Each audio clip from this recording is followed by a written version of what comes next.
Naga Miss Khobar, Nagaland Soil and Water Conservation Aru IPR Laga Advisor Imkong L Imchen, Para Aji Din 11th November 2024 te alag alag issue oi ke na ekta press conference Kohima te Rakhi She. Tai he Naga political issue, oppositionless government, Aru Neta Khan Obar te ko tha koi she. Naga political issue te, Imchen Para ekta, flexible diplomacy. मानेई सौब फाने ठीक मिली बो पारा लगा काम जून to India सोरकारी अरु Naga group Khan करू ने भी जीती जा हिसाब होबो एटू ते कोठा पत्र होबो लागे कोई शे. इमचन पारा NSCNIM खान टू सीज फायर अग्रीमेंट टू भांगे के ना अरु हथियार उठा बो कुवातू ठीक नहीं कोई शे. टाई है पॉलिटिकल कोटा खान टू फ्लेक्सिबल होबो लागे अरु एक दूसरा लगा कोठा लोबो लागे कोई शे. इमचन पारा बीजेपी पारा चलाई था का सोरकर टू पीस टॉक सागे लॉय जय केना फ्रेमवर्क अग्रीमेंट टू NSCNIM लोगो ते अरु अग्रीड पोजीशन टू नागा नेशनल पॉलिटिकल ग्रुप्स लोगो ते साइन कुरिया टू भान आशे कोई शे.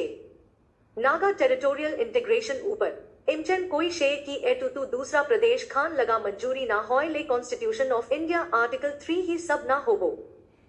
एडवाइजर पारा कोई शे नागालैंड ते ऑपोजिशन MLA खान ना था का ठीक ना होय अरु ऑपोजिशनलेस गवर्नमेंट टू टेस्टलेस आशे कोई शे. इमचन पारा टाई 2023 स्टेट इलेक्शन ते NDPP पारा बीजेपी ते जॉइन कोरिया टू डिफेक्शन ना होय किंतु कॉन्स्टिट्यूशन लगा 10 शेड्यूल हाई सब ठीक आशे कोई शे. टाई पारा दिल्ली बीजेपी सोरकर लगा भी प्रशंसा कुरी के ना कोई शेर की नागालैंड टू इकोनॉमिकली एंड पॉलिटिकली भी BC लाभ पाई आशे कोई शे. खोबर कॉर्नर है एडवाइजर इमचन पारा प्रेस कॉन्फ्रेंस दिया टू एनी शेर अरु अपनी खान के अमी खान लगा चैनल टू सब्सक्राइब लाइक अरु शेयर कुरी के ना होदाई इन्फॉर्म था कि बोले अनुरोध कुरी आशे. Now, the English news. Nagaland Advisor for Soil and Water Conservation, Imkong L. Imchen, addressed key political issues today, the 11th November 2024, including the Naga political dialogue, the oppositionless government, and political integrity. On the Naga political issue, Imchen stressed the need for flexible diplomacy between the government of India and Naga groups to reach a win-win solution. He expressed concern over the NSCNIM's recent declaration to break the ceasefire and resume armed struggle, urging continued negotiations over violence. Negotiations must be flexible and based on compromise, he said, emphasizing that both sides should emerge as winners. Imchen also lauded the BJP-led government for progress in the peace talks, noting the signing of the framework agreement with NSCNIM and the agreed position with the Naga national political groups. He contrasted this with the Congress's failure to make progress over decades. On territorial integration, Imchen clarified that changes to state boundaries, such as integrating Naga inhabited areas, require mutual consent from the concerned state legislatures, as per Article 3 of the Indian Constitution. On the concept of an oppositionless government in Nagaland, Imchen acknowledged the importance of opposition in a healthy democracy, remarking that an oppositionless government is tasteless. He called for effective accountability to ensure good governance. Regarding political defections, Imchen defended his shift from NDP to BJP in 2013, explaining that it was a legal transition under the 10th schedule of the constitution and not a defection.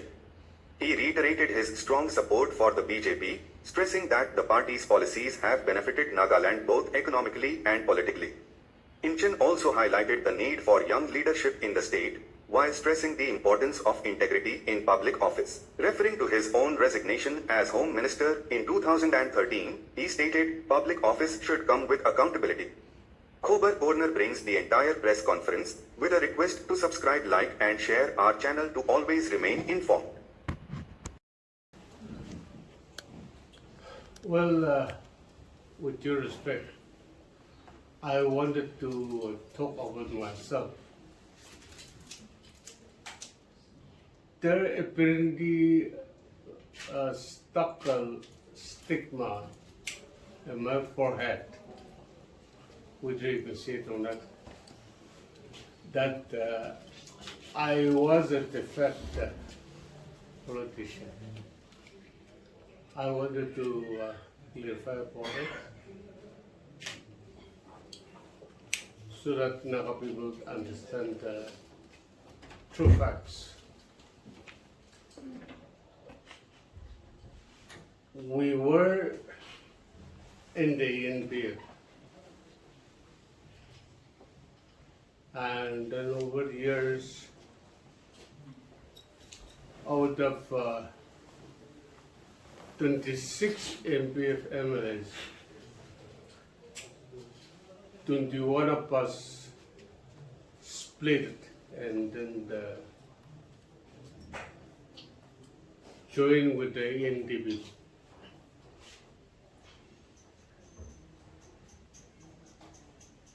They still call us defection. I totally disagree with the word defection because as per the law of the land, you may like to refer to 10th schedule, the so-called international law. 2/3 is a requirement of the law to cause a split. And therefore, out of 26, 24 was a split, and merger was permitted under the law.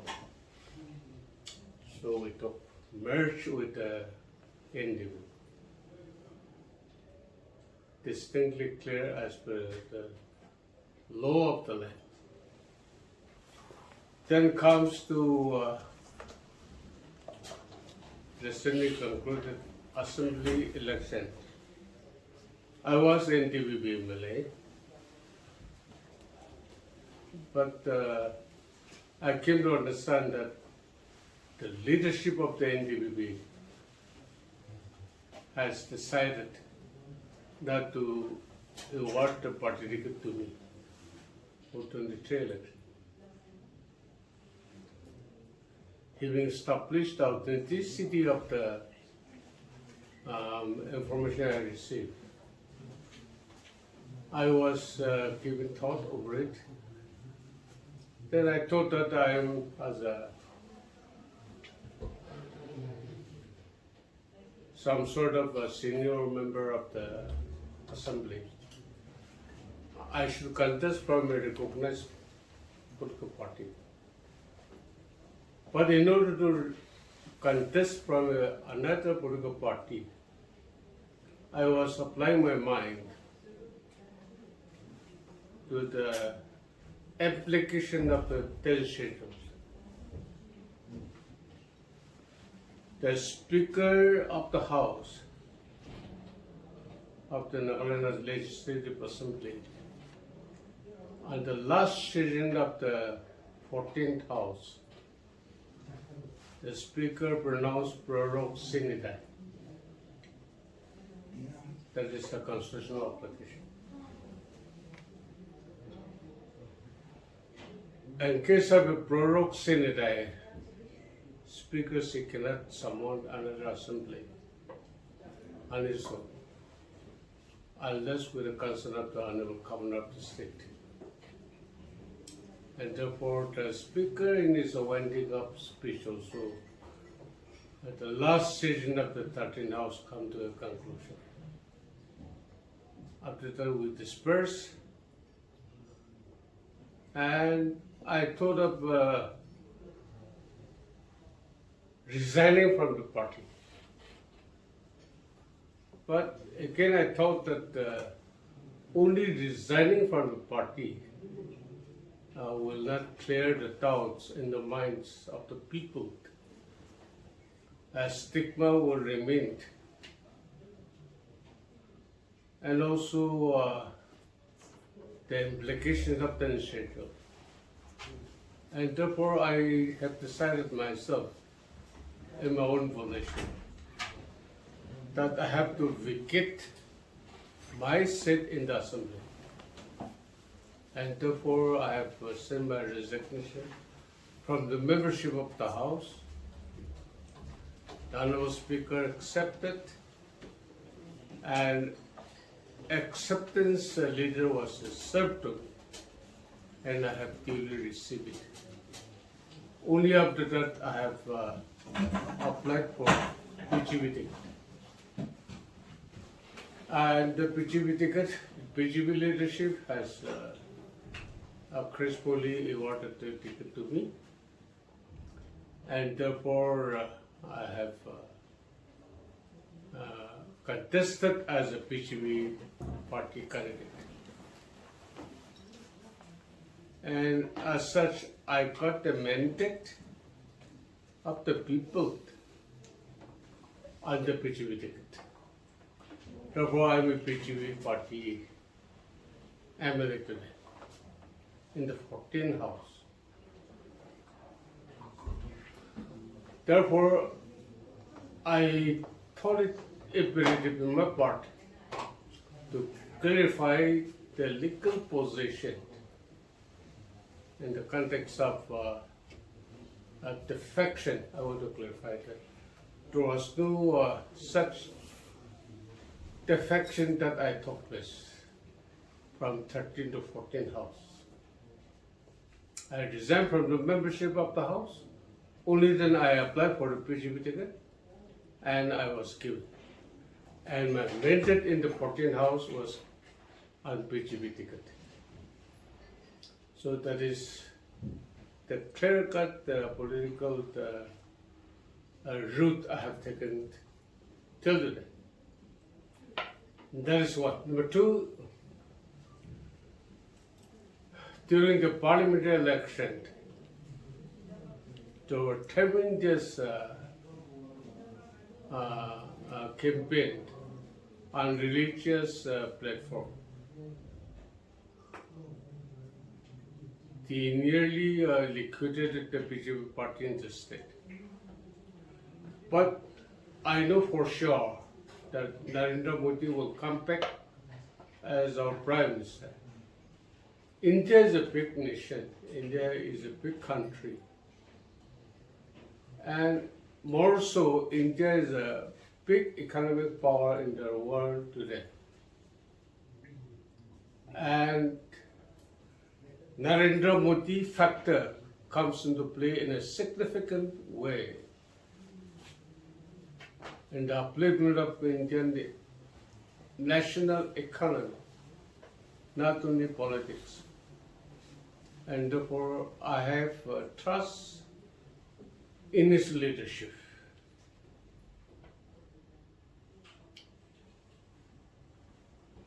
There were social media or print media or fourth estate leadership campaign against the PGP across the nation, particularly here in our state, Nagaland. And therefore, we could not muster expected people's vote, even though PGP was never contested that parliamentary election in Nagaland. We rather endorsed and supported the NDPP candidate because we are having college in common with them. And BJP party as such, we are strong in our commitment. And we don't betray our allied partners under any given circumstances. History will prove. So that is the thing. And even presently also, we are having 37 out of 60. And we have the absolute majority in the House. Perhaps other parties are also supporting the government, making it oppositionless government. But the other parties, 7 in the government, only NDPP and BJP are the parties 7 in the government. But the remaining members or party are not opposed to the present government. So we call it oppositionless government. The Bharatiya Janata Party as such, we have done a lot of things for Naga people, especially on the political and economic front to the people of Nagaland. It is the BJP party who could enter into a political agreement with the Naga underground outfits like framework agreement and then the agreed position. There is the PGP party negotiated the agreement with these two given groups. There are so many flagship programs initiated by the central government given to the state. Even though in the state, not necessarily only in Nagaland, but across the nation, in the state, implementation is not up to the mark or up to the desired objectives of the author of the schemes. And yet, the schemes, especially central schemes, flagship programs, are very time-tested schemes, which is directly aimed to benefit the people. So that is that. And therefore, religion, of course, religion is a very important part in our individual and social life. And yet, politics is also equally important. And economic factor plays in both the dimension, religion and then the politics, economy. Successive budget presentation, even though our state-owned resources are very limited and meager, and yet the state is mostly fed by the central government flagship programs spread over different departments, and they are doing it. So this is one of the aspects. And I believe that for some time to come, PGP party will remain, and then Nagaland as such, we need to have a good relationship with the PGP government in Delhi, so that our people are benefited on the ground level. That is one of the agenda I have today to share with you. And another aspect is we're all shocked to learn that the innocent IM, their negotiating team, were talking about breaking up a ceasefire if the settlement could not be arrived at. I don't subscribe to the idea of breaking down of the ceasefire. To me, proper negotiation, flexible negotiation, give and take negotiation should be our policy approach on the negotiating table, but not threatening each other. Threatening doesn't work to the expected goal in any of the human interaction.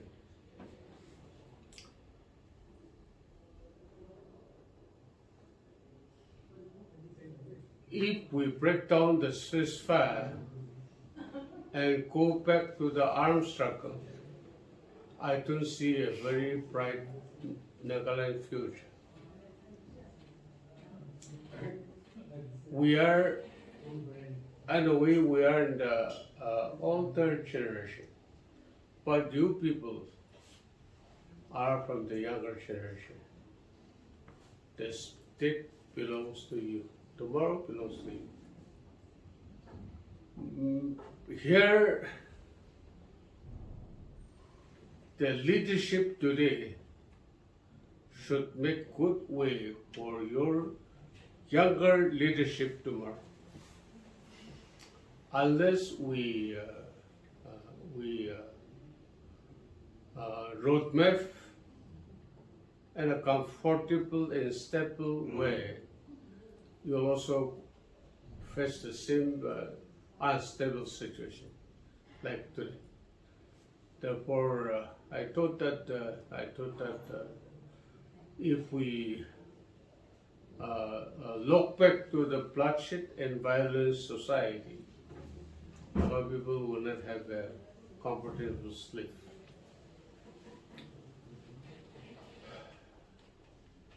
The negotiation which is being conducted over the last nearly around the 3 decades may not be that easy. It may be easier said than that, but I still stress that the negotiators should have the diplomacy of give and take and flexible diplomacy, I call it. Supposing we are asking one item, if that is not negotiable, then we let us jump to another option. If you can't consider this one, then you have to grant this one. Like that. And then I believe that the Naga negotiation cannot be or will not be a winner-takes-all situation. It has to be settled and a give and take, winner takes all, all winners. Both the parties are winners. We have to target in that diplomacy. We have to target in that diplomacy. Win-win situation, they call it. A win-win. Government of India should also win. Naga people should also win. So both the parties should be the winner. So how to carve out the win-win situation? It has to be worked out only through the mechanism of flexible diplomacy. Flexible diplomacy. The whole Naga people, we are people's elected representatives. My people see so to us. My people, our people, as elected representatives, the people are talking in that language. We need to adopt a flexible diplomacy so that we end up in a win-win situation. That means no loser. Both the parties are winners. That strategy will work for the benefit of the Naga people as well as for the government of India. This term of the Modi government, this is already the third term. So now also the Naga political issue is still lingering. And that is why maybe the NHNIM has also made its stand clear. So as a senior legislator yourself, how do you think you could be helping in taking forward the issue? Well, allow me to go back a little bit. During the parliamentary election, I said that all the military atrocities committed against the Nagas were during the Congress rule. During the Congress rule, all these military atrocities against the Naga people were committed. I reiterate even today. At that time also, Naga political issue was there. At that time, you were in touch with the political groups, but no agreement as such was made during that long period. Of course, if we go back to the 60s, that is brigaded in a different dimension. But after 70s to 2000, it was more or less a Congress rule. Small break was that. But during such a long years, no agreement as such was made. But during this Janata Party short road, Modi, he has entered into agreement with the NSNIM, they call it the framework agreement, and then agreed position, those are the agreements were met. Now, if a two-party made a certain agreement or a negotiated a resolution, both the parties should try to come to a conclusion. Equally, both the parties should have equally responsible to harness and then to save the agreement. it should not be raised only with one party. So here, if we have to introspect our own Naga position, are we cooperating with the Government of India while negotiating the Naga issue? What were your agenda in the negotiating table?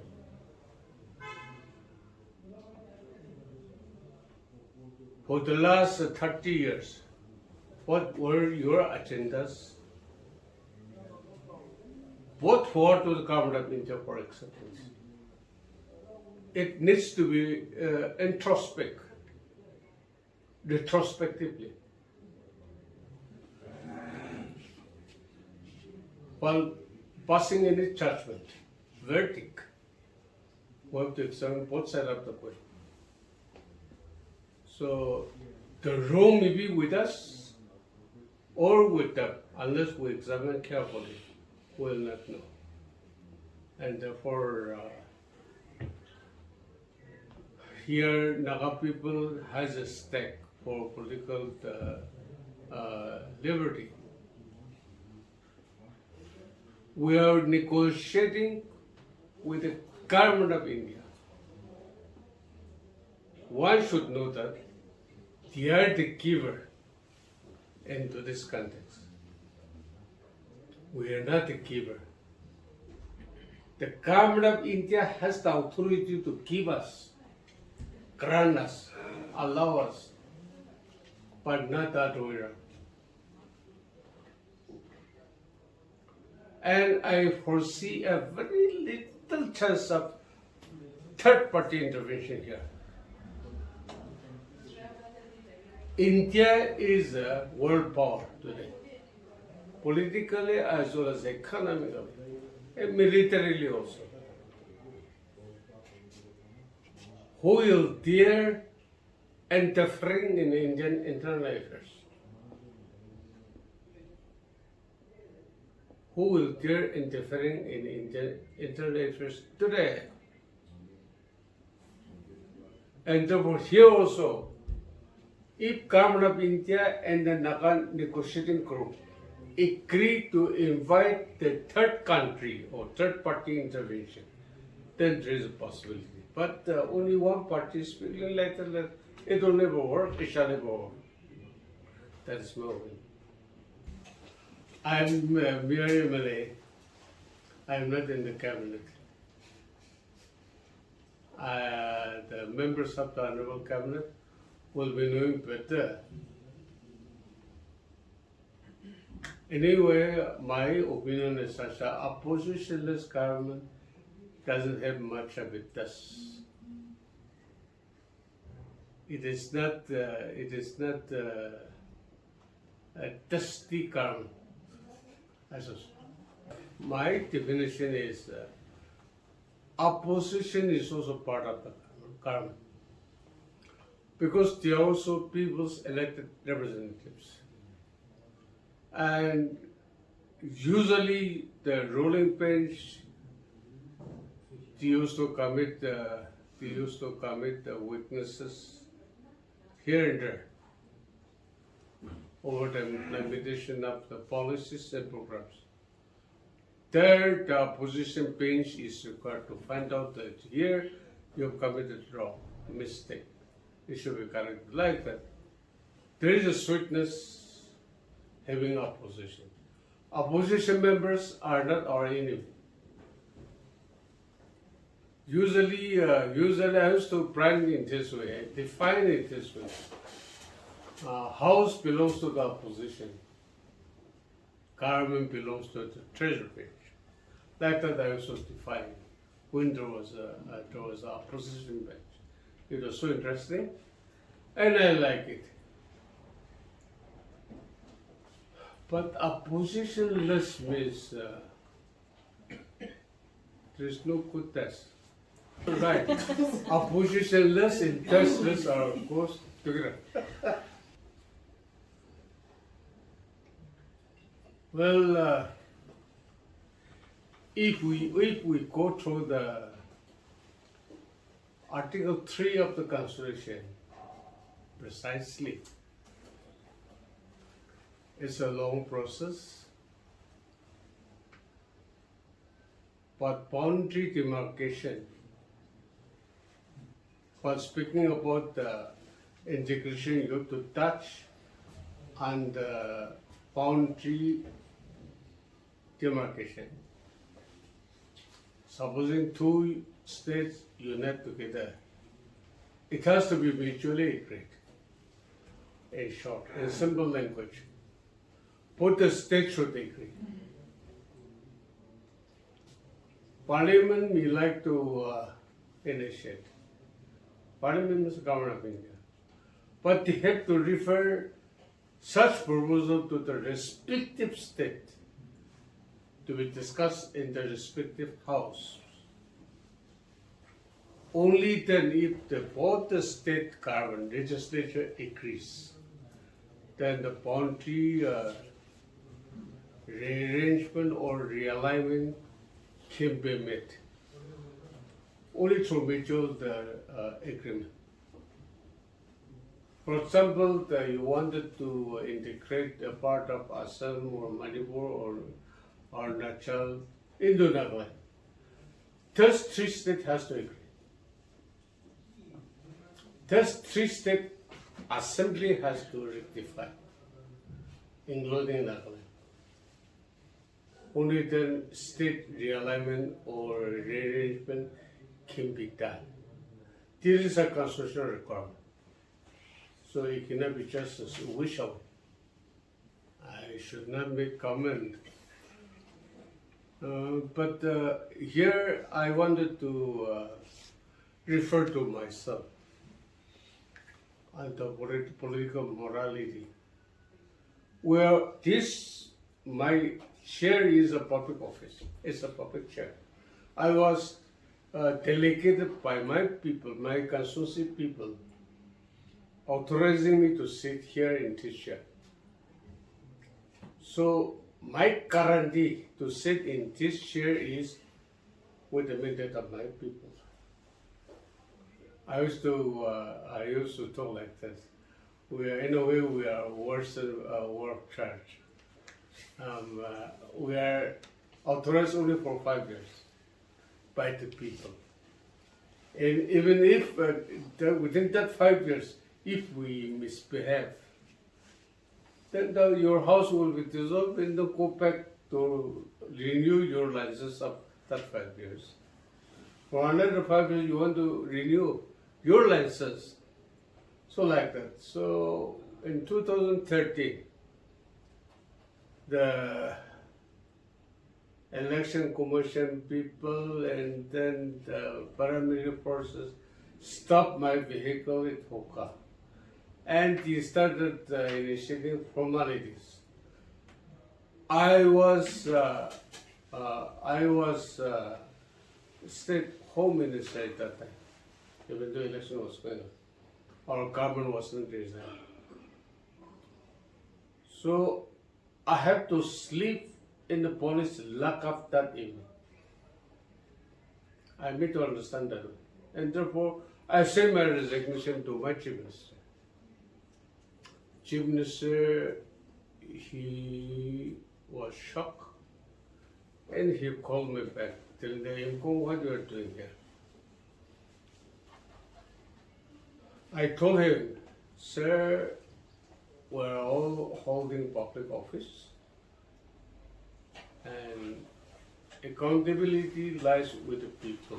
And therefore, as a home minister, it is a public office, and therefore, when the home minister should sleep in a police lockup, I thought imperative in my part that I should resign from my chair, even though with your good blessing I was there.